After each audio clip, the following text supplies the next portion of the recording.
صباح الخير وصباح الصحة والسلامة على كل أوفياء الإذاعة القريبة منكم ميد راديو. أهلا وسهلا ومرحبا بكم معنا في حلقة جديدة اليوم من برنامجكم صحة وسلامة. كنتلاقاو ورفقة الدكتور عبد الخالق الرمضاني أخصائي في التغذية والعلاج بالمواد الطبيعية، واليوم إن شاء الله غادي نمشيو باش نلبيو طلبات كثيرة ديال العديد من المستمعات اللي عندهم مشاكل على مستوى البشرة. كاين النساء اللي كتقول لك مثلا في فصل الربيع كتبدا تبان عندي مشاكل كثيرة، ربما هي كانت بدات في فصل الشتاء ولكن مازال مستمره معها لحد الان. غادي نتكلموا على المشكل ديال النشوفيه، غنتكلموا على الناس اللي كتكون عندهم مشكل ايضا ديال حساسيه على مستوى البشره، اما عندها علاقه بالجو، اما الانسان مثلا كيقول لك ملي كنسافر كيتبدل عليا الماء كنغسل وجهي كنلاحظ باللي كيولي فيه مشاكل. كاين ايضا ربما في بعض الشابات اللي كيعانيوا من المشكل ديال حب الشباب وكتقول لك باللي راه مازال عندي المشكل، كنتسنى حتى يجي فصل الصيف لا ربما تحسن الحاله نوعا ما. الكثير من الناس اللي عندهم مشاكل على مستوى البشره اليوم ان شاء الله غادي نمشيو لما هو طبيعي بحضور الدكتور عبد الخالق الرمضاني. غادي يقترح علينا اليوم بعض الكريمات وبعض الخلطات اللي غادي نصيبوها في الدار، غادا تكون طبيعيه، فيها ماسكات، فيها ايضا اشياء اللي هي خاصه للعنايه بالبشره بمواد اللي كتكون في المتناول وكتكون متوفره عندنا ونقدروا نصايبوا منها هاد الخلطات وهاد الوصفات. صباح الخير دكتور عبد الخالق الرمضاني، اهلا وسهلا بك معنا. اهلا وسهلا بك، تحيه ليك وتحيه للطاقم مجموعه، تحيه لجميع المستمعات والمستمعين. شكرا جزيلا لكل الاوفياء اللي بغاو يتواصلوا معنا في الحلقه ديال اليوم. كيف العاده الارقام هي 05 22 46 72 50 51 او 52 او 05 22 88 00 60 61 او 62. غادي نبداو الا سمحتي بسؤال من عند نورة اللي في العمر ديالها 23 سنه. فنورة كتعاني من مشكل ديال النشوفيه دكتور عبد الخالق الرمضاني، وكتقول باللي اللي شافني كيعطيني دائما كبر من العمر ديالي. هي عندها مشكل ديال التجاعيد، كتقول باللي عندها حول العينين، عندها كذلك في الجبهه ديالها، وعندها في المنطقه اللي كتكون حول الفم، وخصوصا دوك التجاعيد اللي كتكون تعبيريه. وقالت باللي هي 23 سنه ولكن اللي شافها كيعطيها كبر من العمر ديالها. كتسولك على بعض المواد الطبيعيه اللي تقدر تستعملها، وقالت باللي كانوا ناس اللي نصحوها باش تستعمل قالت ازير كتخلطوا مع البابونج وكتضيف عليهم المعدنوس. هادو ثلاثه ديال الاعشاب، المعدنوس مع ازير مع البابونج. نصحوني باش نبدا نغسل بهم وجهي كل صباح على اساس داك الماء نكون درتو قبل في الثلاجه، يعني يكون بارد. واش هذه صحيه او لا؟ هي من ناحيه التجاعيد، من ناحيه المشاكل اللي كتكون في البشره كما كنعرفوا، يعني هي مع الوقت، خاصة اللي كتكون عندهم علاقة مع بعض المكونات اللي كتكون عندنا في البشرة ديالنا، يعني منهم ليلاستين، منهم الكولاجين، منهم مكونات أخرى اللي خاصة تكون اللي كتكون حاضرة واللي كتكون كتجدد بواحد الشكل اللي هو يعني بواحد الريتم اللي هو طبيعي وعادي. في بعض الأحيان كيبدا التناقص في هذه المكونات هذه، وفي بعض الاحيان بطبيعه الحال كتكون عندها علاقه حتى واحد العدد كبير من المكونات اخرى اللي كتكون عندنا في البشره نتاعنا. هنا بطبيعه الحال هنا كاين كما كنقولوا كاينين ديزاستوس باش نبقاو فيما هو طبيعي. يعني حنا كنتناساو ربما المره اللي فاتت كنا طرقنا بزاف لما هو الرياضي، وطرقنا بزاف الاهميه ديال التمارين الرياضيه باش تكون عندها واحد التاثير على الصحه. هنا حتى بالنسبه للبشره فتاه كذلك هنا كتكون عندنا هذا المعطى هذا حاضر، وخاصه اذا عرفنا على انه كاين حركات رياضيه اللي هي عندها واحد البعد التجميلي. ربما هذا الموضوع هذا ما كنطرقوش ليه بزاف، ولكن مزيان ان احنا جبتوا المناسبه ان احنا نحيدوا السيدات والساده على انهم كاين واحد العدد كبير ديال الحركات اللي خاصها تكون مثلا ديروها في الوجه ديالنا، واللي كيكون عندها يعني نداوموا عليها، اللي كتكون كذلك عندها واحد التاثيرات ايجابيه على البشره ديالنا. وكذلك خاصه ملي كنهضروا على حويجات بحال هكا، بحال التجاعيد بحال هكا، قبل بطبيعه الحال ما كنفكروا على ان احنا نديروا يعني مضاعفات كما ذكرنا من بين الحويجات اللي هما طبيعيين اللي دائما كانوا كيداروا المزيان ان احنا نعاودوا نفكروا فيهم نديروهم. فبطبيعه الحال هنا اول حاجه كنبغيو نركزوا عليها هي ديك ولينا كنتناساو ربما ديك العنايه العنايه بالوجه. ملي كنقول العنايه بالوجه بطبيعه الحال يعني كنعطيوه المواد الاوليه، والمواد الاوليه واحد المكونات كبيره كنلقاوها في التغذيه. وبطبيعه الحال هنا كنهضروا على هنا كنهضروا على خضار، كنهضروا على فواكه، كنهضروا على دوك الفلافونيدات، كنهضروا على واحد العدد كبير ديال الفيتامينات، منهم مثلا البيوتين مثلا، ولا يعني واحد العدد كبير ديال المكونات اللي كنحتاجوها واللي كنلقاوها في الماكله ديالنا، واللي ضروري انها تكون حاضره عندنا. وبالتالي ضروري عندك التنوع في الاطباق ديالنا، ومع التركيز بواحد الشكل كبير على الخضار والفواكه. ثم كاين المساله الثانيه اللي هي الماء.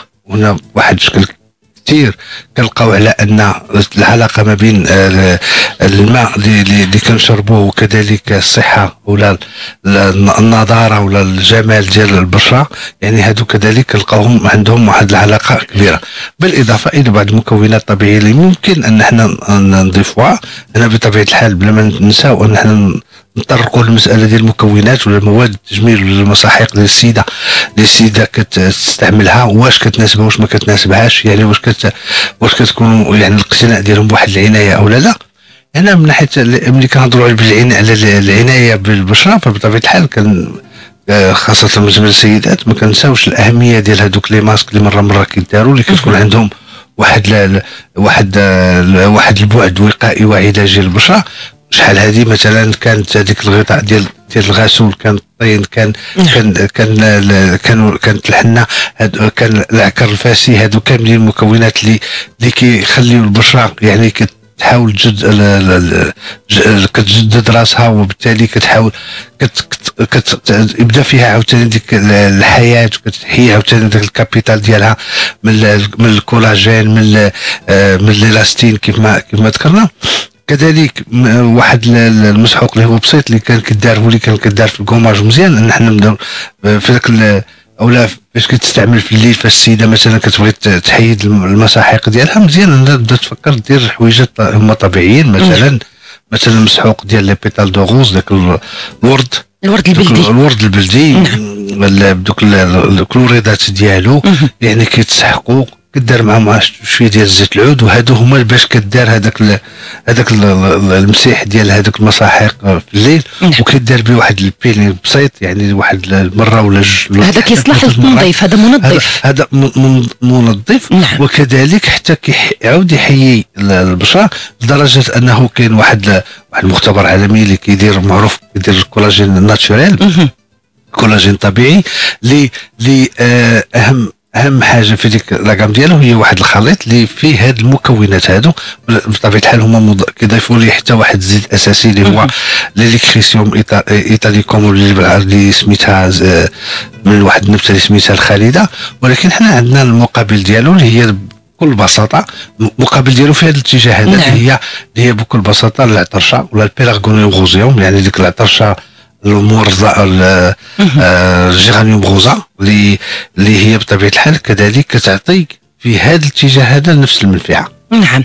غادي نتواصلوا مع المستمعين الكرام، نستقبلوا في مكالمه معنا سفيان على الخط من سبت كزوله. اهلا وسهلا بك سفيان، صباح الخير. الو السلام عليكم. وعليكم السلام ورحمه الله. الا سمحتي سفيان بعد على الراديو، ما تسمعناش من الراديو، سمعنا من التليفون رجاء. خلاص شكرا لك. صباح النور سفيان. استاذ عبد الدكتور، السؤال ديالي هو اليوم ديال حب الشباب. اييه. كل ما كناكل شي حاجه ديال الدنيا كيدير فيا الحبوب. شحال في عمرك يا سفيان؟ 18 سنه. اييه نعم. شحال دابا باش بداك حب الشباب؟ شحال تقريبا المده دابا؟ جايه 6 شهور ومزيانه. اييه نعم. ما كتستعملش، ما شفتيش الطبيب كتاخذ شي علاج؟ لا اي حاجه بالك، اي حاجه كتدبنيات كما كانت دارت فيها الحبوب. نعم. واخا ان شاء الله نجاوب على السؤال ديالك سفيان، وشكرا لك، شكرا جزيلا تواصلتي معنا، وكنشكرك بزاف على المكالمه ديالك سفيان.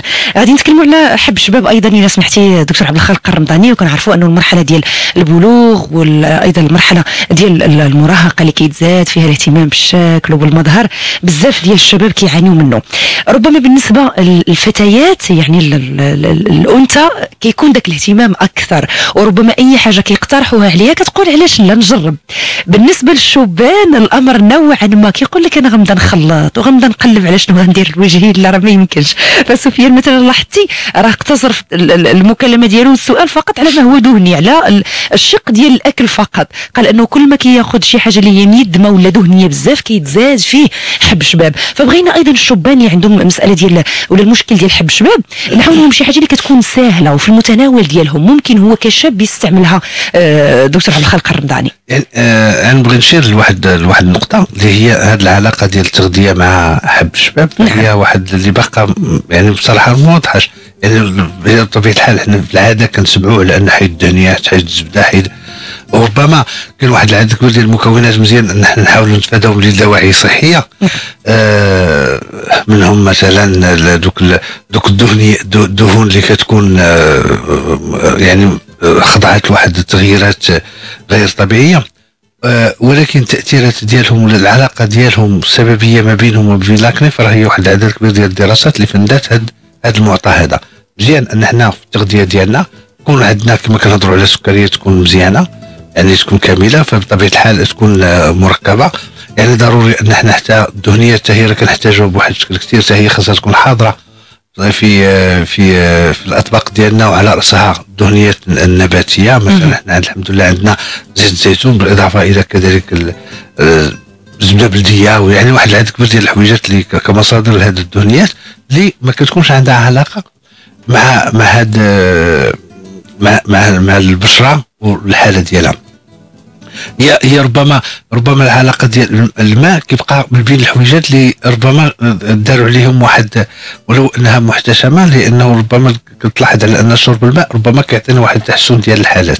كذلك حيت كما كنعرفوا هنا بطبيعه الحال حتى اهم اللي كيلعب دور كبير في هذا في لاكني هو واحد الهرمونات، واحد اختلاف واحد الهرمون اللي هو الهرمون الذكري، هو اللي كيلعب واحد الدور كبير في هذا في لاكني، بالاضافه الى النوع ديال البشره. واش دهنيه اكثر، وهي غالبا هي اللي كتكون بطبيعه الحال هي اللي معروفه كتعطينا هذاك لاكني، ولا لاكني اللي كيمشي من الكومودون كيتبيستولا، يعني باش كيتعفن لدرجه انه كيتعفن.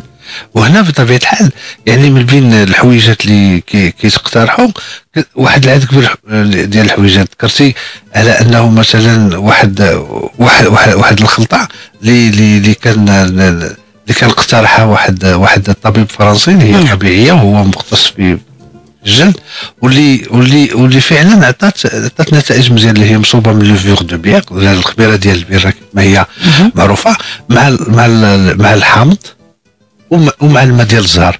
يعني هذا الخليط هذا ملي كنهضروا على الحامض بكل شيء اللي بداك يعني كيبقى بداك التخا ديالو، وهذا باش كيتحك ولا كتعطى. يعني الحامض ماشي كنعصروه، كنستعملوه بهذيك البابه ديالو الدخلانيه، بحال كيتقشر بداك ديالو كامل، وهذا كيتابليكا يعني بواحد على الوجه.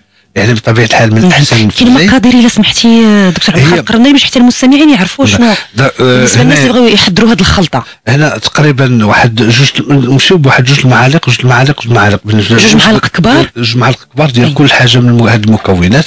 اذا زوج معالق كبار من خميره البيره، جوج معالق كبار من هذاك، وجوج معالق كبار من الحامض، يعني كناخذوا كنقطعوه بالبابه ديالو الدخلانيه بكل شيء، وجوج معالق ديال المورد، وجوج معالق كبار ما زهر ولا ما ورد. المورد من الاحسن المورد، ولكن اللي هو اسهل الاقتناء ديالو وقيله هو المزهر، يعني هو اللي كنلقاوه. اذا اما نستعملوا فيه ماء الورد ولا ماء الزهر.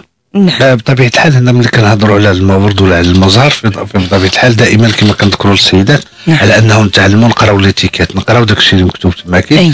راه كيكون يعني راه الا كان فيها ماء زائد ايسونس، يعني هنا شنو هذا واحد على الخليط، يعني على الماء فيه واحد الرائحه، واحد المكون اللي هو كيماوي باش كيعطينا الرائحه ديال الزهر. هذا ما غنستعملوش في هذه الخلطه، كنبغيو الماء المقطر، المزهر ديال المقطر هو اللي كنخدموا به. هنا بطبيعه الحال هنا كنستعملو كنخلي واحد كما ذكرنا واحد 10 15 16 دقيقه. فهنايا بطبيعه الحال بعد منها كيتم المسح ديالو عاوتاني بداك المزهر ولا المورد اللي عندنا اللي تكلمنا عليه ولا الورد البلدي مع تماما.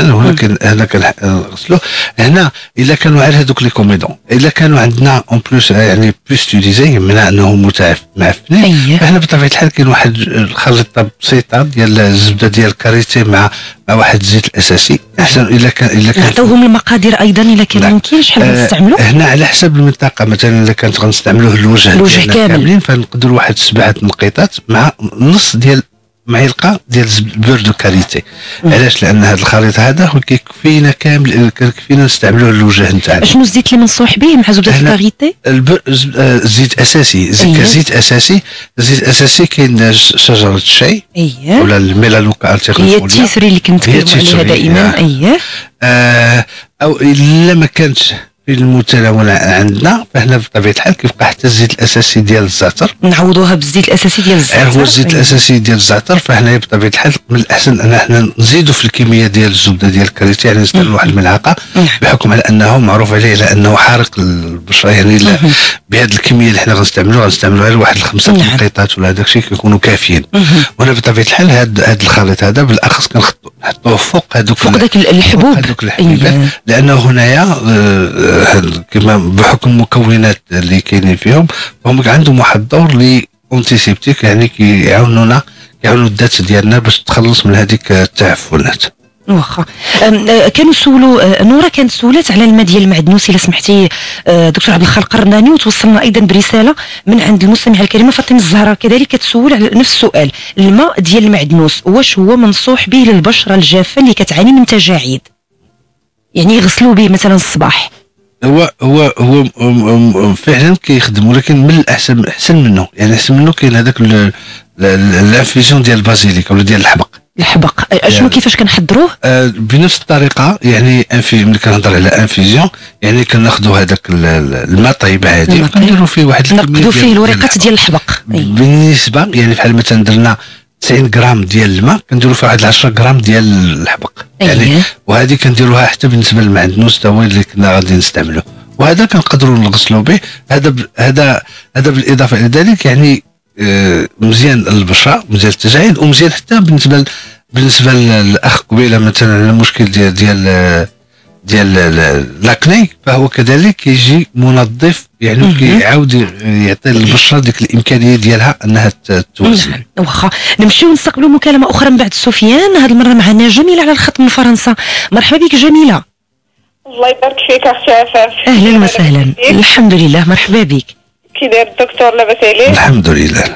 بارك الله فيك. عافاك اختي، انا عندي مشكل ديال الحبوب، ما كانش عندي هذا المشكل قبل، ولكن من حبست حبوب منع الحمل بداو ملي كيقربوا لي غيقلي يجيوني كيخرجوا ليا. نعم واخا. شحال في عمرك يا جميله؟ ما كانش عندي. نعم اختي. شحال في عمرك؟ عندي 39 سنه. هذا المشكل ما كانش فيك قبل؟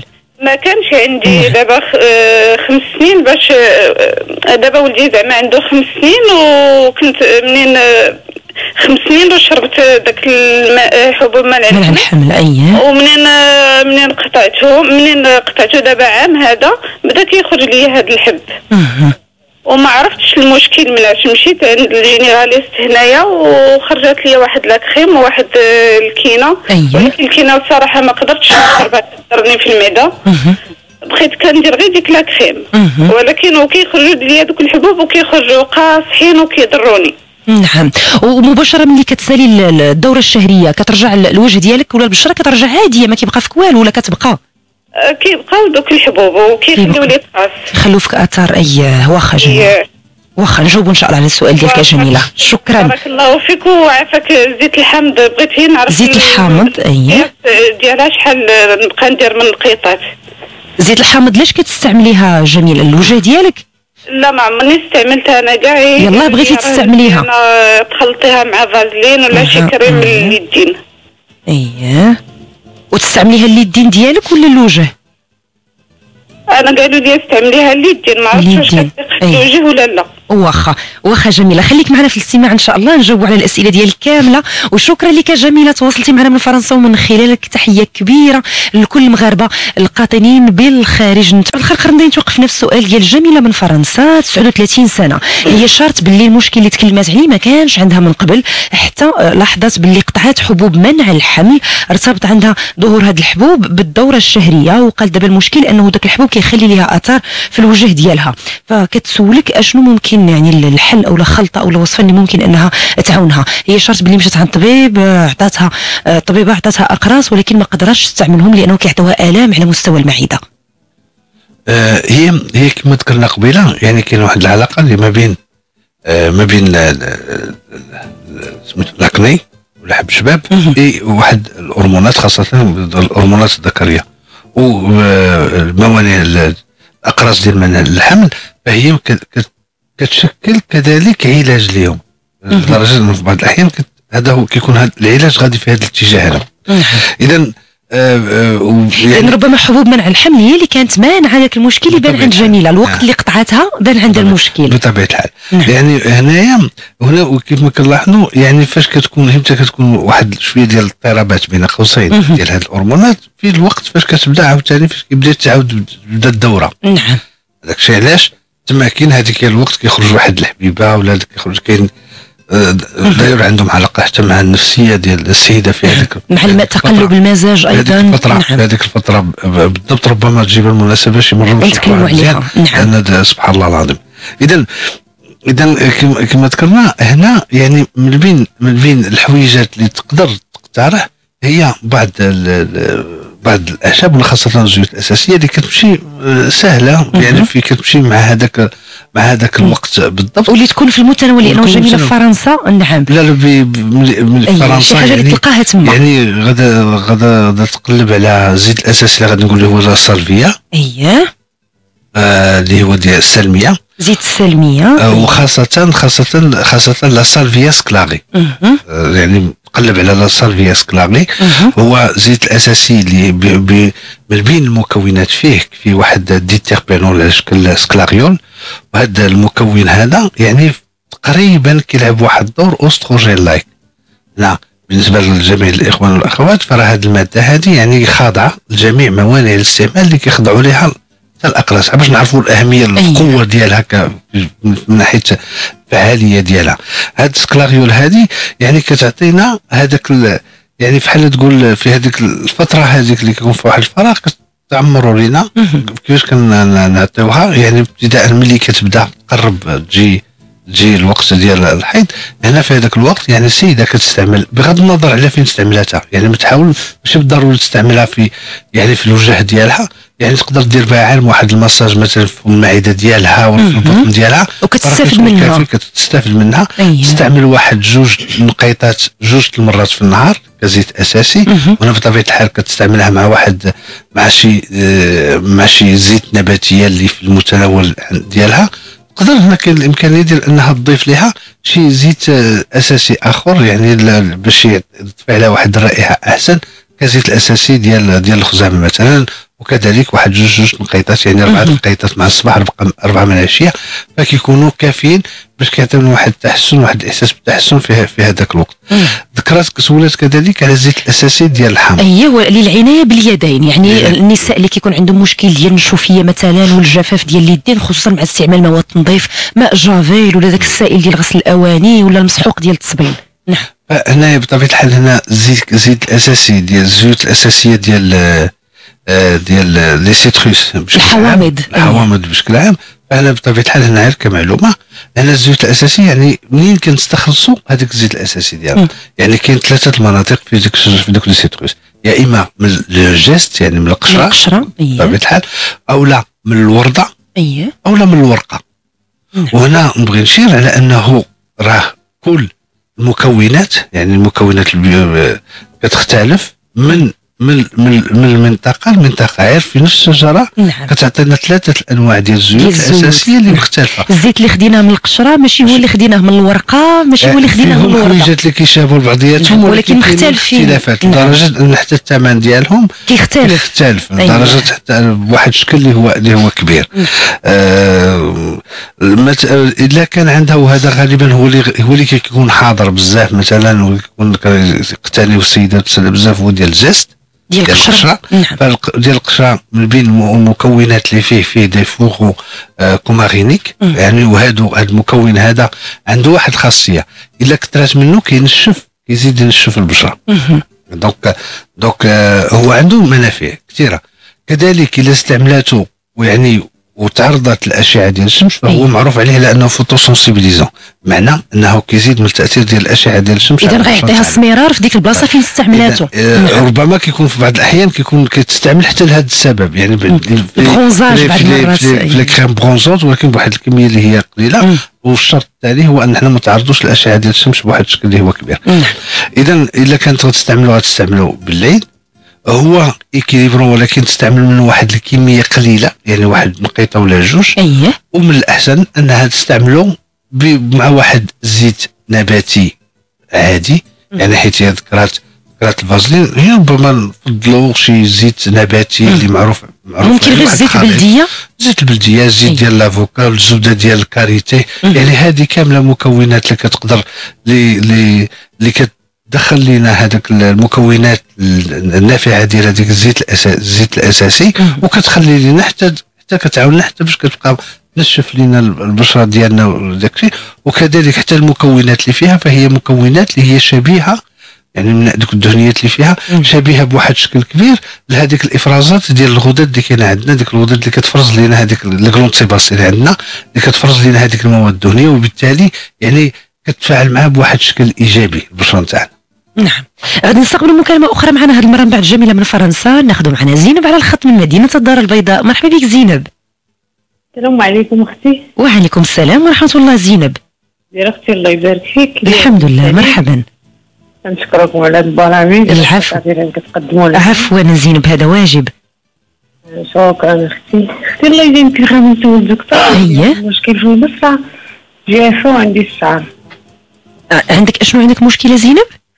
البشره جافه. عندك البشره جافه والشعر. وعندك الشعر الزائد في الوجه. شحال في العمر ديالك زينب؟ 43 سنه. نعم. ما كاينش شي مرض ولا شي مشكل صحي كتعاني منه؟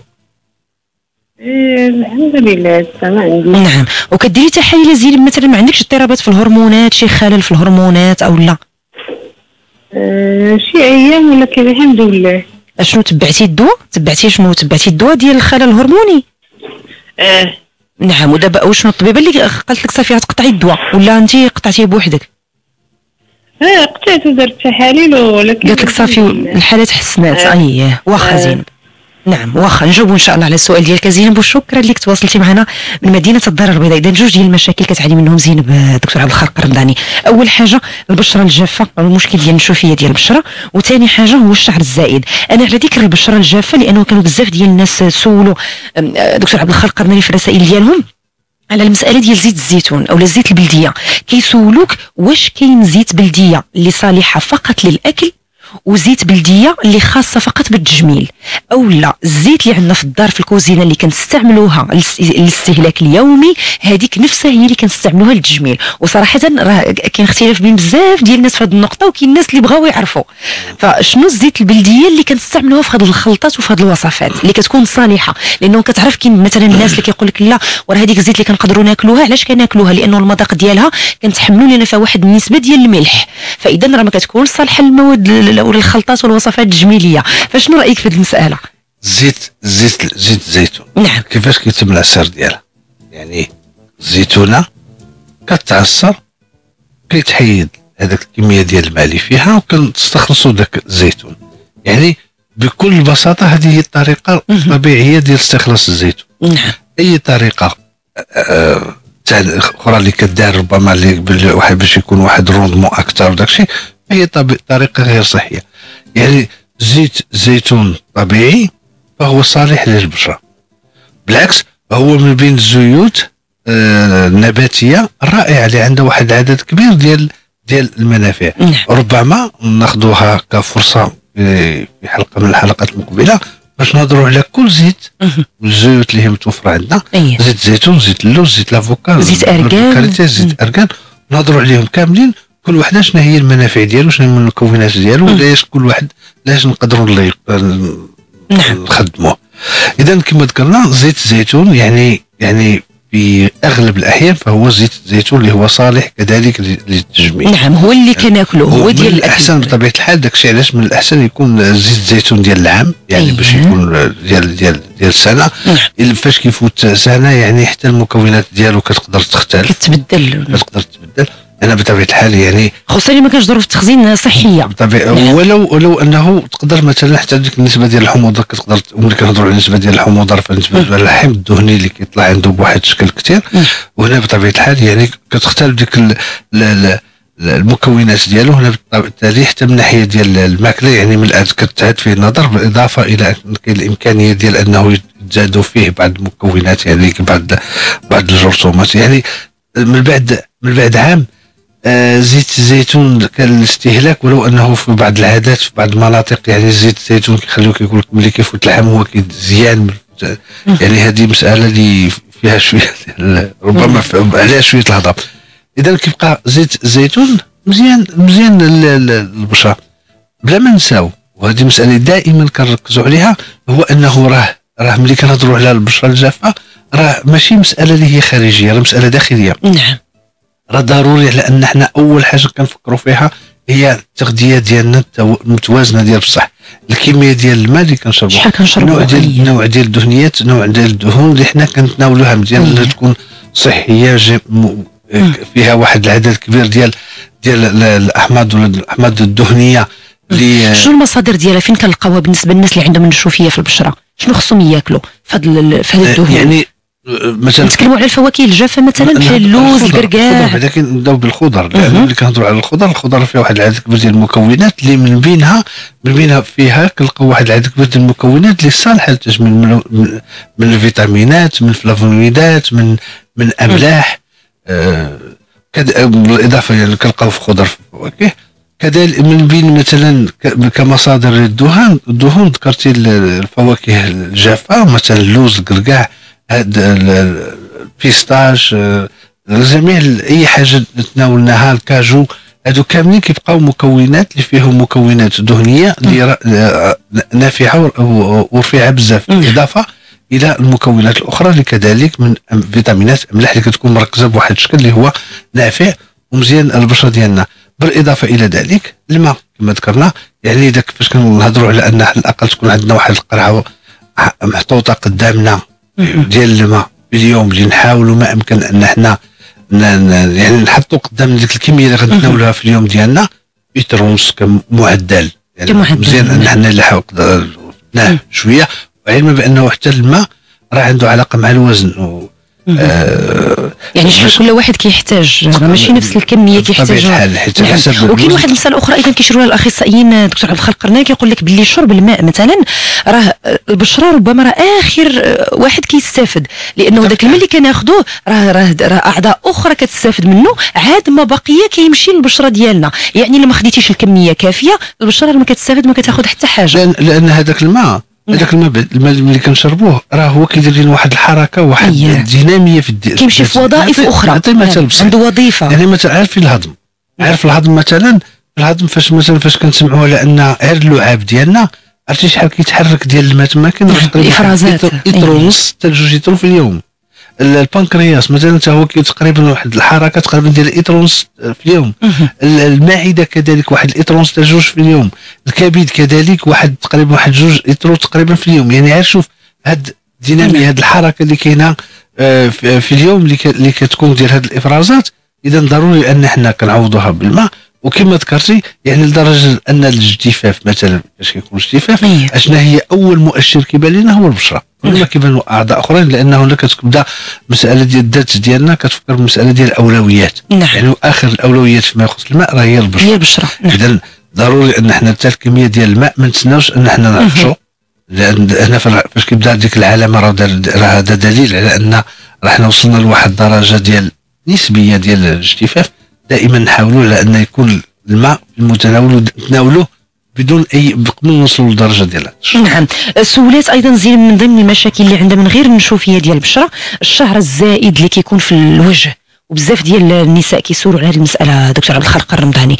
كاين النساء اللي كنعرفوا باللي عندهم مشكل كيكون خلل او اضطراب هرموني مثلا، داكشي علاش كيكون عندها الشعر الزائد في المناطق اللي عاده ما كتكونش عند النساء. كتلقى عندها مثلا المساله ديال الشعر مثلا في الذقن ديالها، في الجهه ديال اللحيه، كتلقى مثلا في الساقين. كاين النساء اللي كتلقى عندهم في الدوره ديال الثدي مثلا في المنطقه ديال السره، يعني في مناطق اللي هي كثيره. وكاين النساء اللي كتقول لك انا كنعاني مع الشعر الزائد اللي كيكون عندي. فهي قالت زينب باللي كان عندها خلل هرموني، استعملت العلاج حتى قالت لها الطبيبه صافي غنوقفوا العلاج لانه الحاله ديالك راه تحسنات. ربما بانت هذا الشيء في النتائج ديال التحليلات، ولكن دابا قالت بلي عندها مازال الشعر الزائد في الوجه. باش نقدروا ننصحوها؟ هنا بطبيعه الحال يعني من بين فاش كنهضروا على المشاكل ديال الشعر، فهي بطبيعه الحال هنا كيبقى واحد كما الاختلافات اللي كاينه فيه، وكذلك حتى المسببات مختلفه كثير.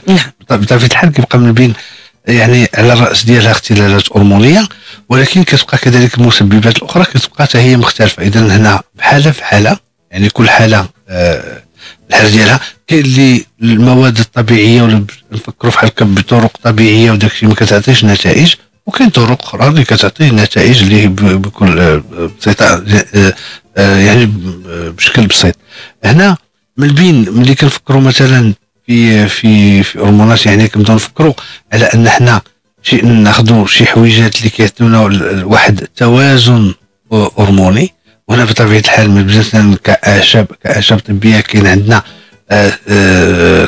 السيرو، كاين عندنا كف مريم، يعني هادو ولا لو غاتيدي، هادو الغاتيدي يعني هادو متواجدين حتى في نقدروا متواجدين بواحد الشكل كبير. هاد والسيرو كنستعملوه لواحد العدد كبير ديال الحويجات منهم حتى الحركه الدمويه.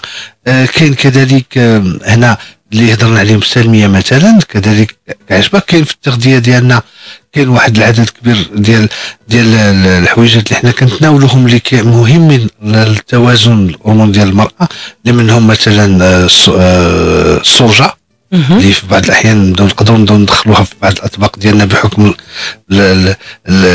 الكم ديال او النوعيه بالاخص ديال لي زيزوفلافون اللي كيكونوا فيها. لي زيزوفلافونيد اللي عندهم واحد الدور في هذا الاتجاه هذا في التوازنات خاصه ديال الهرمونات ديال المراه. كذلك كزيوت اساسيه غادي نرجعوا للزيت الاساسي اللي ذكرناه قبيله اللي هو لا سالفيا سكلاري ولا السلميه ولا لا سالفيا، بالاضافه الى لا سالفيا مع السيبري. هادو جوج الانواع ديال الزيوت الاساسيه اللي نقدروا نبداو ندخلوهم مثلا كاستعمالات، يعني بغض النظر على المنطقه اللي حنا كنستعملهم، لان ماشي ضروري بشكل موضعي. بشكل موضعي كنمشيو بواحد مثلا هنا في الوجه مثلا كنبقاو في الزبده ديال الكاريتي ولا زيت الزيتون مع بعض الزيوت الاساسيه اللي كتعطينا هذا التوازن. كما ذكرت قبيله السيده سيتروس اللي هو القشر ديال الحامض، زيت قشر ديال الحامض مع الزيت الاساسي ديال الخزام. نعم. كاين واحد الطريقه هذه فرصه باش نسولك عليها دكتور عبد الخالق الرمضاني، علاش؟ لانه شفت بزاف ديال النساء كيديروها لما كتزول مثلا الشعر، يعني النساء اللي كيكون عندهم مثلا خلل هرموني او لا وكيكون عندها الشعر دائما، فبالتالي دائما مثلا كتستعمل اما لاصيغ او كتستعمل الخيط او كتستعمل، فاشنو كيديروا؟ كيستعملوا الخل مع الملحه، كيعملوا على ديك المنطقه اللي زولوا منها الشعر. كيقولوا باللي هذه الخلطه يعني كتاخر ظهور الشعر الزائد مثلا في الوجه او لا في الساقين او لا. فمثلا داك الشعر اللي كان غيبان على 2 ديال الاسابيع مثلا على مده ديال 15 يوم كيقدر يبان على شهر. فهذه الخلطه واش هي فعلا مفيده ولا عندها اضرار؟ اذا الخل مع الملحه هي اسرع ديك الحاجه اللي كتقدر تكون فيها هي الاستمرار ديال البشره ديال المنطقه اللي كتستعمل مع الوقت، وهي فعلا كتاخر ظهور الشعر. شنو السر اللي فيها باش كتعطي مثلا هذه الفعاليه؟ اللي هي علميه ما كايناش. يعني بصراحه المواد هي الطبيعيه والعلاقه ديالها مع الشعر، يعني يعني استثنينا بعض الخلطات اللي مثلا اللي بحال هكاك اللي كتستعمل بحال الشكل ديال لاسيغ هي طبيعيه. هنا يعني بعض الخلطات اللي بحال هكا اللي معروفه على انها كتحيد الشعر وما كتخليه يتعطل، يعني ما ثابتاش، ما كايناش. يعني كاين غير كاين اقتراحات، كاين تجارب فرديه منعزله، ولكن هذه الخلطه هذه اللي ذكرتي ديال الملح والخل فهي من بين الناس اللي استعملوها، يعني من بين المضاعفات اللي تعرضوا لها من بعد هي انه كيبدا واحد التلون ديال المنطقه اللي استعملوها فيها، كتولي سمراء، واحد السمرار اللي كيكون غير طبيعي، واللي بطبيعه الحال كيكون التاثير ديالو اكثر من انها تكون فيها مثلا تكون فيها لو بوال ولا شي حاجه. غادي ناخذ مكالمه اخرى معنا هذه المره. نعيمه على الخط من مدينه الدار البيضاء. مرحبا بك نعيمه. وعليكم السلام ورحمه الله. نعيمه مرحبا، لاباس عليك؟ الا سمحتي لاله نعيمه بعدي على الراديو، سمعينا من التليفون ماشي من الراديو واخا. خلا من التليفون طفيت. مرحبا لاله نعيمه. نهار كبير هذا اللي قبضتكم شحال من موضوع بغيت نشارك معكم وما كيساعدنيش الحظ. اهلا وسهلا لاله نعيمه، فرحانين بك اليوم. مرحبا. الله يخليك، يطول لي عمرك حبيبه ديالي. انا الله يخليك عندي الوجه ديالي هذا فيه دوك التقادي في الوجه كيخرجوا لي دوك لي بوان نوار. هادشي المشكل هو اللي عندي في الوجه ديالي انا. الله يرضى عليك وشكرا. واخا شحال في عمرك لاله نعيمه؟ عندي 58 عام. نعم. واخا المشكل ديالك شنو؟ الثقوب شنو كان جاك؟ كان حبوب ومن بعد خلاك ثقوب؟ كنت ملي كنت صغيره كان في حب الشباب هو اللي خلى لك هذا المشكل. هو اللي خلى لي هذا المشكل، ودابا اكثريه كيخرج لي دوك لي بوان نوار بزاف في الوجه ديالي. كان عيا من دابا كندهن وجهي نعيط زيت ترقان عادي اللي كناكل منه كندهن به. واخا نجاوب على سؤالك لاله نعيمه، وشكرا لك الف شكر تواصلتي معنا، شكرا جزيلا. اذا المشكل ديال الثقوب او ديك الحفر اللي كتبقى عند بزاف ديال الناس لما كيتعرضوا لحب الشباب، دكتور عبد الخالق الرمضاني وشارت بلي عندها حتى مشكل ديال لي بوان نوار، فقالت بلي كيخرجوا لها بزاف. وهنا غادي نتكلموا ربما على بعض الخلطات والوصفات اللي كيستعملوها العديد من النساء باش نقدروا ننصحوا لاله نعيمه. هنا بطبيعه الحال ضروري يكون واحد الاستشاره حيت على حسب ديك لا بروفوندور ديال دوك العمق ديالها. يعني بطبيعه الحال هنا تعامل، هنا اختصاص ديال الامراض الجلديه. لان هنايا باش نكونوا صريحين، يعني باش نتسناو من المواد الطبيعيه غتعمر هذيك الحفر. ما يمكنش بطبيعه الحال ماشي علميا ما يمكنش، ولو انه غادي نلقاو في بعض المواقع كيفاش دير كيفاش.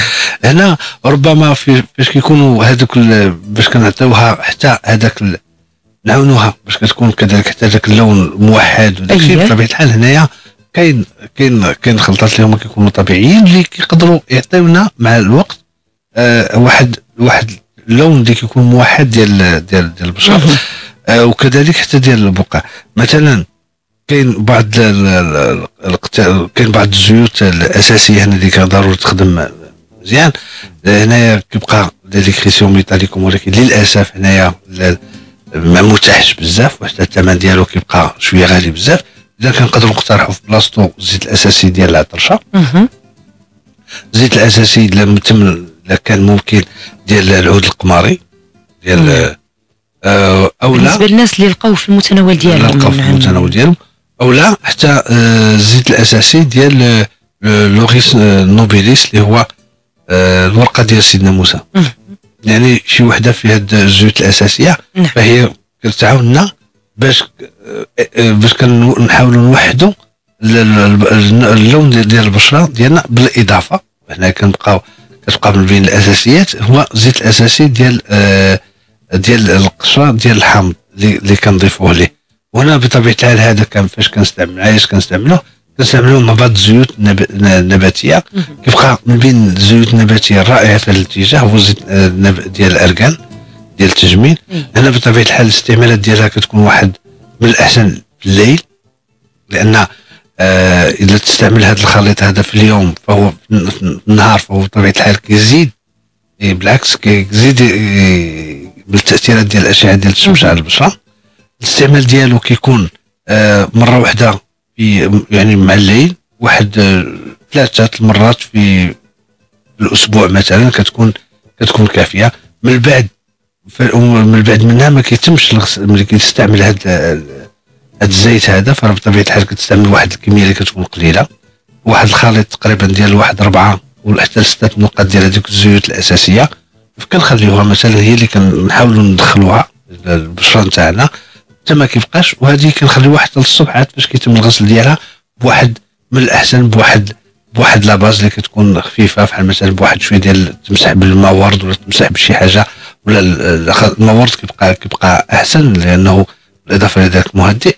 وكما ذكرنا هنايا حتى هذاك فاش كيكون هذا التغيير ديال اللون، فراه كنتسناو واحد المده على الاقل ديال 6 الاسابيع 8 الاسابيع عاد فاش كنقدروا نلاحظوا واش كاين الفرق ولا ما كاينش. واخا غادي نتكلموا ايضا على المساله ديال لي بوين نوار. كاين السيدات مثلا اللي كيستعملوا بعض الخلطات والوصفات، انا علاش كنشير ليها لان كتبقى تساؤلات مطروحه. كاين مثلا السيده اللي كتستعملها وكتقول لك ما كرهتش نعرف هذه الخلطه اللي كنستعملها بعدا واش مزيانه ولا لا، واش غدير لي شي اضرار او لا. في لي بوين نوار مثلا كاين نساء اللي كيستعملوا مثلا داك الياغورت، كياخذوا مثلا واحد 2 معالق كبار منه او لا مع واحد الملعقه ديال السكر سنيده، وكيستعملوها على شكل كوماج باش كتنقي هذوك لي بوين نوار. هذه واش صحيه ولا لا؟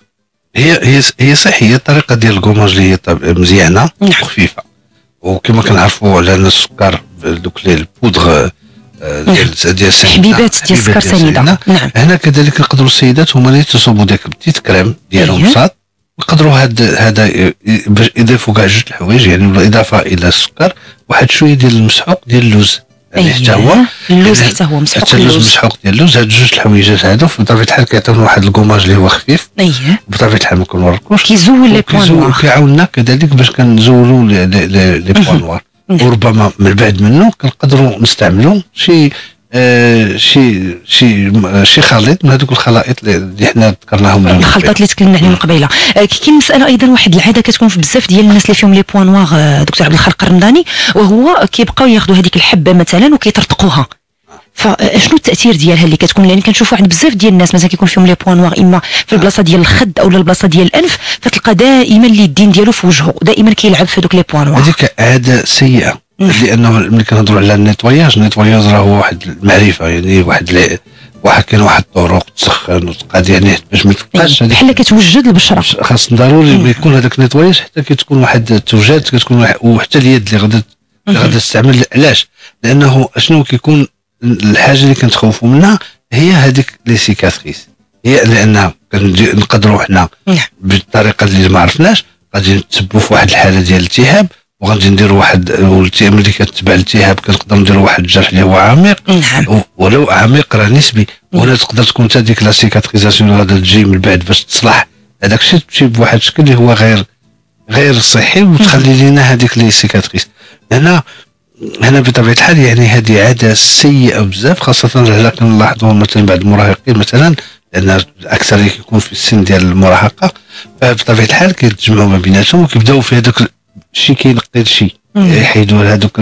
وهذه كذلك يعني من بين العادات اللي سيئه لانها كتكون عندها عواقب تجميليه محتمله بزاف. شكرا، كل الشكر لك الدكتور عبد الخالق الرمضاني، اخصائي في التغذيه والعلاج بالمواد الطبيعيه. نتلاقاو معك ان شاء الله الاسبوع الماجي. شكرا جزيلا. حنا وصلنا لنهايه حلقه اليوم من برنامجكم صحه وسلامه، وغدا ان شاء الله غادي يكون موعد جديد مع موضوع جديد دائما كيهم الصحه والسلامه ديالكم. لكم اطيب ورق تحيه من عفاف ماجد رفقتكم على الميكروفون. شكرا لسعيده عقال كانت معي في الاخراج، وسمحه الشوبي مشكوره كانت استقبال مكالماتكم. اوقات طيبه وممتعه، قضوها دائما رفقه برامج الاذاعه القريبه منكم من راديو. الى اللقاء.